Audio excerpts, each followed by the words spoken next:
Nandamuri Balakrishna Gopichand Malineni combination లో తెరకెక్కుతున్న భారీ మాస్ ఎంటర్టైనర్ పై ఇప్పటికే టాలీవుడ్ లో భారీ అంచనాలు నెలకొన్నాయి.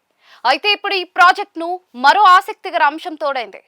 మంచు మనోజ్ ఈ సినిమాలో కీలక పాత్ర పోషిస్తున్నట్టుగా మేకర్స్ అఫీషియల్ గా అనౌన్స్ చేయడం ఇండస్ట్రీలో హాట్ టాపిక్ గా మారింది. మనోజ్ బర్త్డే సందర్భంగా రిలీజ్ చేసిన పోస్టర్ సోషల్ మీడియాలో వైరల్ అవుతూ ఉండగా ఈ సినిమా ఆయన సెకండ్ ఇన్నింగ్స్ కు గేమ్ చేంజర్ అవుతుందా అనే చర్చ మొదలైంది. ముఖ్యంగా బాలయ్య సినిమాలో మనోజ్ పాత్ర విలన్ షేడ్స్ లో ఉంటుందన్న ప్రచారం ఈ ప్రాజెక్ట్ పై మరింత హైప్ తీసుకొచ్చింది. నందమూరి మంచు ఫ్యామిలీల మధ్య ఉన్న బాండింగ్ గురించి అందరికీ తెలిసిందే. ఆ అనుబంధంతోనే గతంలో ఊ కొడతారా ఉలిక్కి పడతారా అనే సినిమాలో కూడా బాలయ్య కనిపించారు. ఆ సినిమాలో బాలయ్య స్పెషల్ రోల్లో కనిపించగా ఇప్పుడు అదే బాలయ్య కోసం మనోజ్ రంగంలోకి దిగడం సినీ వర్గాల్లో ఆసక్తికర చర్చగా మారుతాయి. ముఖ్యంగా హీరోగా తనకంటూ స్పెషల్ ఇమేజ్ సంపాదించుకున్న మనోజ్ ఇప్పుడు నెగటివ్ లేదా పవర్ఫుల్ క్యారెక్టర్ రోల్స్ వైపు అడుగులేయడం ఆయన కెరియర్ లో పెద్ద మార్పుగా కనిపిస్తోంది. రీ ఎంట్రీ తర్వాత ఆయన ఎంచుకుంటున్న పాత్రలు కూడా అందుకు సంకేతాలే.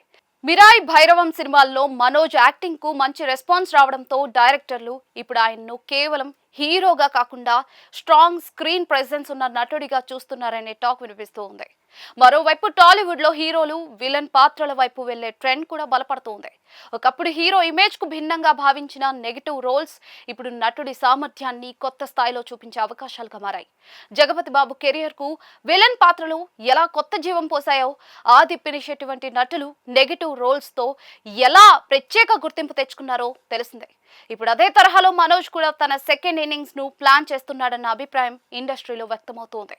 ముఖ్యంగా బాలయ్య లాంటి మాస్ స్టార్ కు ఎదురుగా నిలిచే పాత్ర దక్కడం చిన్న విషయం అయితే కాదని ట్రేడ్ వర్గాలు చెప్తూ ఉన్నాయి.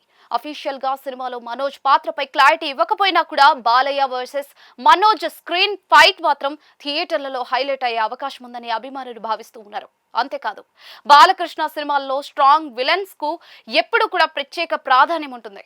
నరసింహారెడ్డి, నరసింహనాయుడు, లెజెండ్, అఖండ వంటి సినిమాల్లో హీరో ఎలివేషన్ ఎంత స్ట్రాంగ్ గా ఉందో విలన్ పాత్రల డిజైన్ కూడా అంతే పవర్ఫుల్ గా ఉండేది. అందుకే బాలయ్య సినిమాల్లో విలన్ పాత్రకు ప్రత్యేక గుర్తింపు ఉంటుంది. ఇప్పుడు అదే తరహాలో మనోజ్ కు కూడా గట్టి స్కోప్ దక్కిందన్న టాక్ అయితే ఇండస్ట్రీలో వినిపిస్తుంది. గోపీచంద్ మలినేని మాస్ క్యారెక్టర్లను డిజైన్ చేయడంలో ప్రత్యేక శైలి కలిగిన డైరెక్టర్ కావడంతో మనోజ్ క్యారెక్టర్ ను కూడా భారీ స్థాయిలో ప్రెజెంట్ చేసే అవకాశాలు కనిపిస్తూ ఉన్నాయి. ఈ సినిమా సక్సెస్ అయితే మనోజ్ కు హీరోగా మాత్రమే కాకుండా character artist, villain, pan India level performer గా కొత్త అవకాశాల తలుపులు తెరుచుకునే ఛాన్స్ ఉందని సినీ విశ్లేషకులు అభిప్రాయపడుతూ ఉన్నారు.